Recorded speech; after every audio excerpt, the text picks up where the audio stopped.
Bonjour à tous et bienvenue dans cette dernière vidéo de présentation de la roulette anglaise. Dans cette vidéo, nous verrons comment déterminer votre façon de jouer en fonction de votre budget. Ça pourra aussi être comment déterminer votre budget, comment choisir son casino, et enfin, puisque je vous avais dit que je vous expliquerai comment comprendre par vous-même les choses, donc je vous expliquerai comment calculer l'espérance de gain en fonction de vos mises. Et on attaque tout de suite le premier sujet, à savoir comment allez-vous jouer.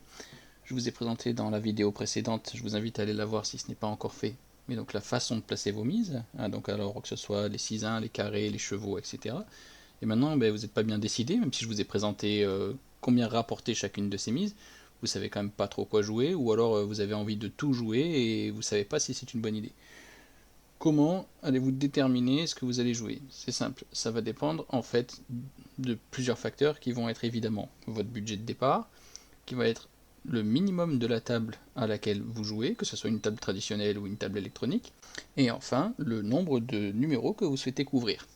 A savoir que justement là-dessus, je vous ai déjà donné un premier élément, premier indice dans la vidéo précédente, je vous ai expliqué que vouloir couvrir trop de numéros, voire presque tous les numéros comme font beaucoup les débutants pour espérer ne pas perdre, c'est en réalité la meilleure façon de perdre. Bon, maintenant qu'on sait ça, il faut se dire aussi que l'excès inverse vaut la même chose, c'est-à-dire que si je ne cours qu'un numéro en attendant que ça tombe, vu que un numéro c'est à peu près grosso modo 2,5% de chance de tomber, ça vaut pas grand chose non plus. Et puis c'est surtout peut-être pas très intéressant de poser une seule pièce sur un numéro à toutes les billes. Voilà, si vous souhaitez jouer comme ça, bien sûr, faites-le, rien ne vous en empêche, et ça vaut pas plus pas moins qu'un autre jeu, mais au niveau de l'intérêt et de l'amusement, c'est peut-être très limité. Moi, ce que je vous conseille, ça c'est un conseil très personnel, chacun verra ce qu'il vaut, mais je dis justement, pour ni couvrir trop de numéros, ni en couvrir pas suffisamment, je conseillerais de jouer, de couvrir environ entre 12 à 16 numéros.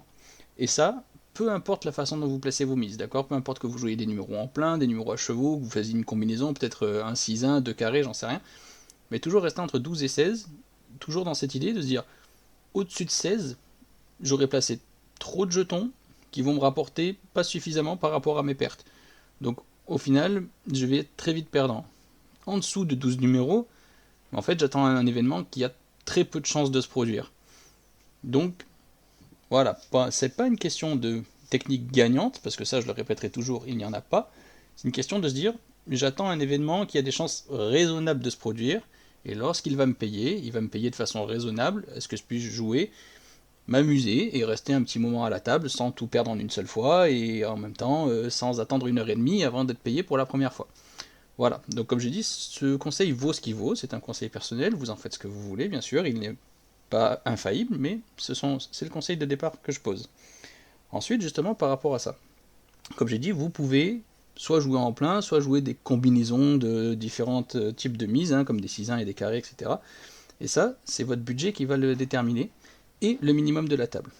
Encore une fois, dans la vidéo précédente, je vous expliquais que sur une table classique, où vous devez jouer des jetons de couleur, d'accord, puisque c'est comme ça que ça se passe, le croupier vous donnera des jetons de couleur qui ne seront attribués qu'à vous, on vous demandera de changer un stack de 20 pièces pour commencer à jouer. C'est vrai dans la plupart des casinos, pas dans tous, mais dans la plupart des casinos vous demanderont ça.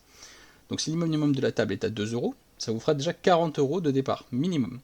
Et avec 40 euros, vous aurez seulement 20 pièces.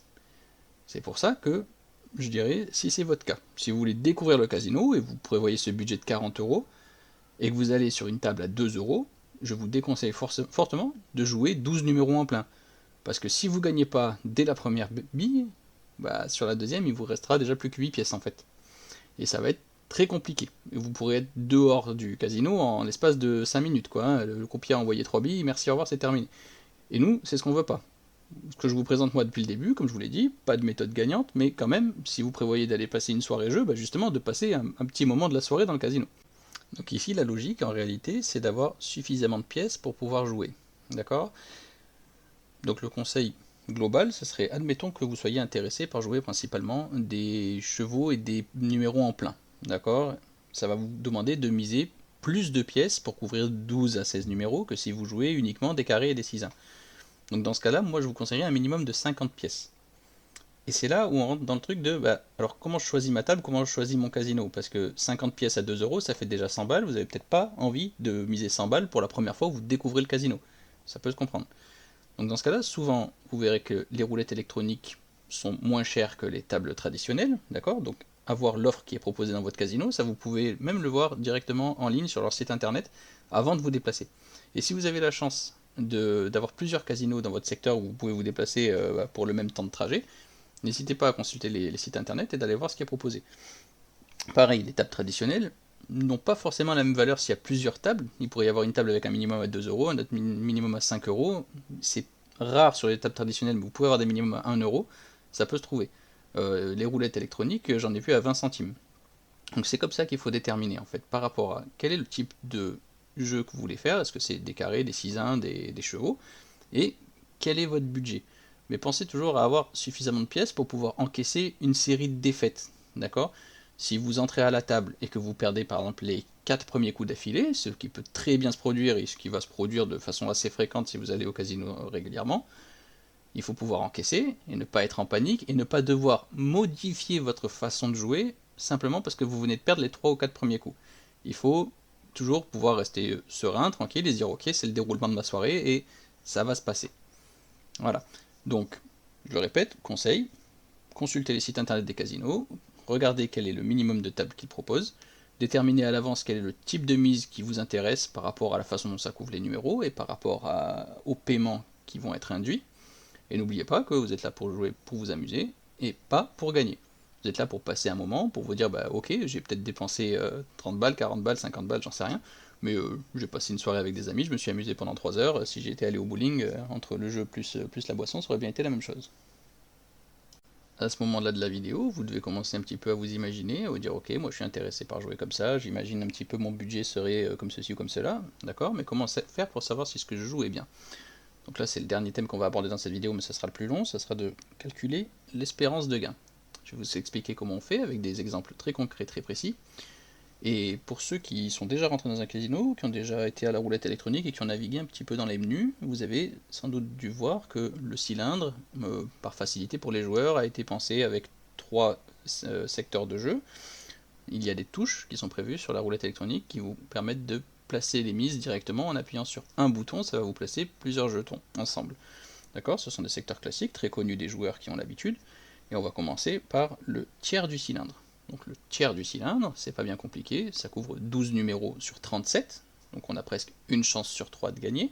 Comme vous voyez, ce sont des pièces qui sont placées à cheval, on a placé 6 pièces pour couvrir les 12 numéros, et si vous vous souvenez de la vidéo précédente, un cheval paye 17 fois la mise. Donc admettons, j'ai misé 6 euros au départ sur une table à 1 euro, à la fin du paiement, j'ai 18 euros, j'ai multiplié ma mise de départ par 3. Et donc là, on est débutant, on se dit ok, j'ai presque une chance sur 3 de gagner, pas tout à fait, mais presque, et je multiplie ma mise par 3. Est-ce que c'est bien, est-ce que c'est pas bien, qu'est-ce que j'en sais au final? Bon, il y a un calcul mathématique, alors je sais que les pas matheux ça va les effrayer, mais n'ayez pas peur, c'est rien de très compliqué, puis c'est surtout l'idée de savoir comment on le fait. Après vous le répétez pas, c'est vous qui voyez, mais au moins vous saurez. Donc le calcul mathématique est le suivant, j'ai 12 numéros qui me font gagner en fait 12 euros, d'accord? C'est-à-dire les 18 qui arrivent après le paiement, moins les 6 de départ qu'on ne peut pas considérer comme gagnés, ils sont simplement récupérés. Donc j'ai gagné purement 12, j'ai fait 12 de bénéfices. Donc, on a 12 multiplié par 12 sur 37, qui correspondent à nos chances de gain. Et ensuite, on retire les chances de perte. Donc nos chances de perte, c'est quoi? Eh bien, on a 25 numéros qui nous font perdre. Et ils nous font perdre quoi? Ils nous font perdre l'intégralité de la mise de départ. Donc on va multiplier 6, la mise que nous avons perdue, par le nombre de numéros qui nous font perdre, c'est-à-dire 25, qu'on divise par 37, le 25, pour le nombre de chances que ces numéros ont de sortir. Je vous affiche le calcul, et donc là, vous allez voir que ce qu'on appelle l'espérance nous donne un numéro, un chiffre négatif. Ça veut dire quoi? Ça veut dire qu'en réalité, jouer ça, sur le long terme, ça perd. D'accord? Là, environ 16 centimes par bille, à la condition de jouer par 1 euro. Ok, vous allez me dire, bah c'est nul alors, ça perd tout le temps. Oui, c'est vrai sur un très long échantillon de tirage. Maintenant, imaginons que vous êtes venu, vous avez joué 6 billes avec cette combinaison de chiffres là, et que justement le tiers du cylindre est sorti 3 fois. Là, vous êtes gagnant. On retombe sur le concept que je donnais lors de la première vidéo, à savoir de ne pas confondre les statistiques et les probabilités. Si sur un court échantillon ce secteur de jeu sort plusieurs de fois qu'il n'aurait dû sortir, vous allez être gagnant. C'est comme ça que ça marche. Maintenant, on va prendre un autre secteur de jeu pour complexifier un petit peu le calcul, d'accord? On va prendre le secteur que nous appelons les orphelins. Vous voyez donc qu'il y a 5 pièces de posées sur la table pour couvrir 8 numéros. Et pourquoi c'est plus complexe? C'est parce que là, vous voyez qu'on joue à la fois un numéro en plein, des numéros à cheval. Et on a un numéro qui est couvert par 2 chevaux différents, ce qui fait qu'en fait, au niveau du paiement, ça revient exactement à la même chose qu'un plein. D'accord? C'est-à-dire qu'à la fin du paiement sur ce numéro-là, je récupère 36 pièces. Bon, comment on calcule l'espérance sur cette mise-là, sur ce secteur-là, joué par 1 euro? Eh bien, c'est simple. Nous avons donc 5 pièces de départ. On a 2 numéros qui nous font récupérer à la fin du paiement 36 pièces. Ça représente donc un gain de 31 pièces si on enlève les 5 pièces de départ.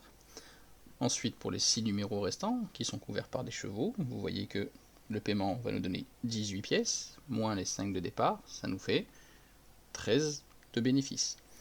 Donc pour le calcul des gains, c'est pas compliqué. On va faire 31 multiplié par 2 sur 37, pour les gains des numéros couverts soit par un plein, soit par les 2 chevaux. Ensuite, on fait le 13 multiplié par 6 divisé sur 37, et ensuite on retire les chances de perte.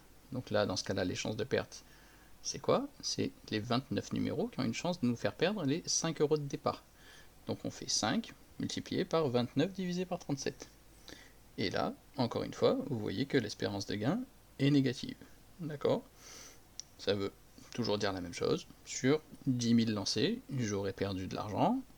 Maintenant, en fonction de combien de fois ça sort pendant que je suis à la table et que je joue ce secteur de jeu, je pourrais être gagnant. Maintenant, nous pouvons terminer par le secteur de jeu qui couvre le plus de numéros et qui est sans doute le plus connu. Il s'agit des voisins du zéro. C'est un secteur qui couvre 17 numéros. Et comme vous pouvez le voir, il y a différents types de mises, ce qui complexifie légèrement le calcul. Nous avons 2 mises en transversale sur les cases 0, 2, 3, et 2 mises en carré sur les cases 25, 26, 28, 29, et le reste ce sont des mises placées à cheval. Nous avons 9 pièces de départ, donc 9 euros pour des pièces à 1 euro.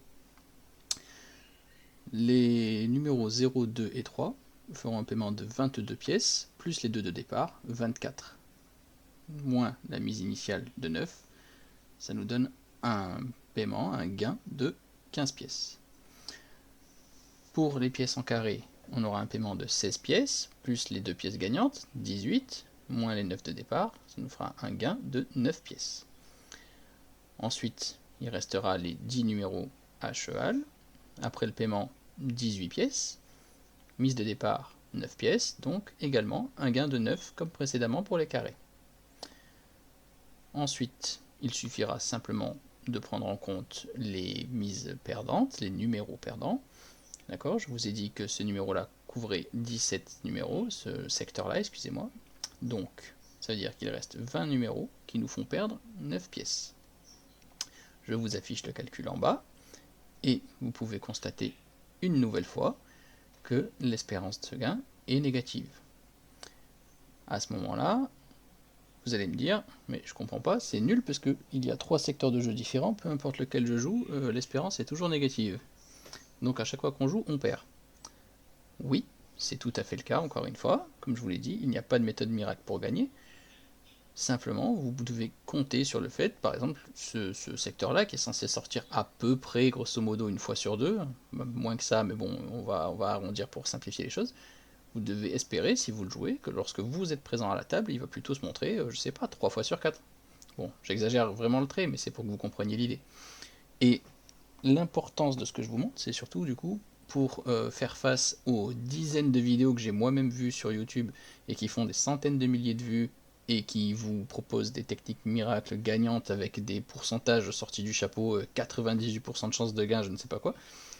Là, vous pouvez regarder quelles sont les mises proposées par le créateur de contenu, vous regardez quels sont les gains qu'il espère, quelles sont les pertes, vous faites le calcul de l'espérance et vous verrez que vous serez toujours sur une espérance négative. Vous n'aurez jamais une espérance positive.